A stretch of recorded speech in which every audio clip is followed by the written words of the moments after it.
आज बनवूया मस्त महाराष्ट्राची लाडकी अशी कोथिंबीर वडी. ती कशी अगदी पारंपरिक पद्धतीने आणि चवीला आहा. त्यासाठी कोथिंबीर निवडून घ्यायची, धुवून घ्यायची, थोडीशी कुरडी करून घ्यायची कापडावरती आणि त्यानंतर अशी मस्त हळूहळू बारीक चिरून घ्यायची. सुरीने कापा, विळीने कापा, आपल्या पद्धतीने होऊ द्या. त्यानंतर घ्या मसाला करायला.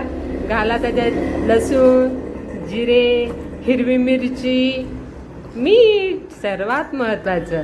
त्यानंतर ओवा आणि आता वाटा हे गरगर. ओके, झालं छान.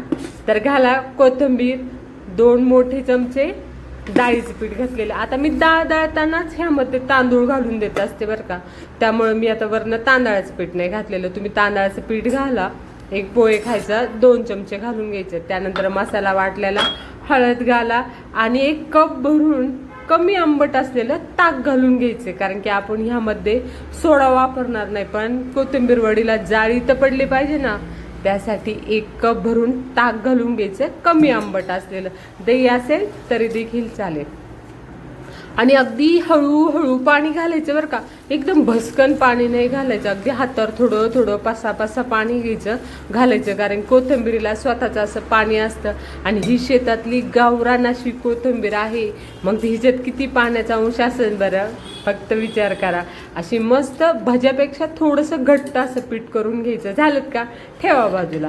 आता एक ताट घ्यायचं, त्यावर थोडंसं तेल टाका, थोडंच टाका. माझ्याकडनं जादा पडले, तुम्ही थोडंच टाका, चालं ना. आता घाला हे सर्व मिश्रण यावरती मस्त पैकी. आहा, काय वास दरवळू राहिलाय, काय सांगू तुम्हाला या कोथिंबीरीचा. आणि छान असं प्लेन करून घ्यायचं. थप्पा भाकर थापल्यासारखं थापायचं ना, अगदी हलक्या हातानं मायेनं. लहान लेकराला कसं गोंजरतात तसं बरं का. झालं.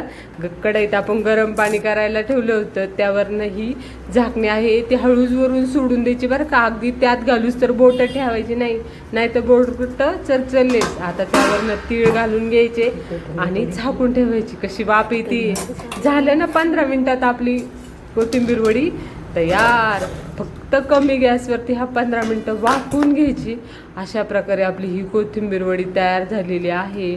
थोडी थंड होऊ द्या आणि घ्या ना काप करून. काय लागतंय वेगळं. आहा, काय तिचा सुगंध सुटलाय, काय सांगू. उगच महाराष्ट्रातले संपूर्ण लोक ही च्या जिभेवर ही राज्य करत नाही. पाहू शकतात किती मस्त झाली. अगदी गरम गरम वाफा निघते ते, तुम्ही पाहू शकताय किती मस्त झाली ना. आणि अशी गरम वाफा निघतात बरं का. हिला अजून थंड जर होऊन दिली ना, इतकी सुरेख निघणार झाली आणि इतकी मस्त झाली. आणि कोथिंबीरीने बघा अजिबात रंग सोडलेला नाही, कारण की अस्सल गावरान कोथिंबीर आहे. अशा प्रकारे आपली मस्त अशी कोथिंबीर वडी तयार झालेली आहे बरं का. आता आपण ह्या मस्त तेलामध्ये फ्राय करून घेऊयात, किंवा तुम्ही अशा जरी खाल्ल्या ना तरी देखील खूप सुरेख लागतात बरं का. तर एकदा ही कोथिंबीर वडीची रेसिपी नक्की करून बघा. आणि हो, आपण यात कसल्याही प्रकारचा सोडा नाही घातलेला, त्यामुळे जो कोथिंबीरीचा कलर आहे तो तर खरंच ओरिजिनल जसा आहे अगदी तसाच राहिलेला आहे बरं का. तर त्यासाठी अशी कोथिंबीर वडी एकदा नक्की करून बघा.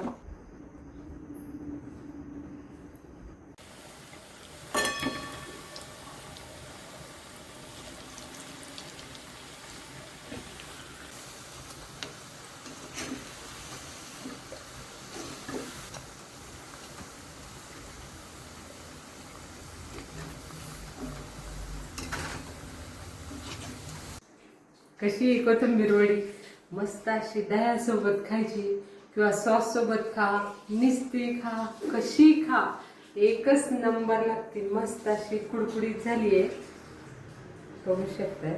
दिसते काय सुटली आहे की नाही. करणार ना मग एकदा. Okay, bye.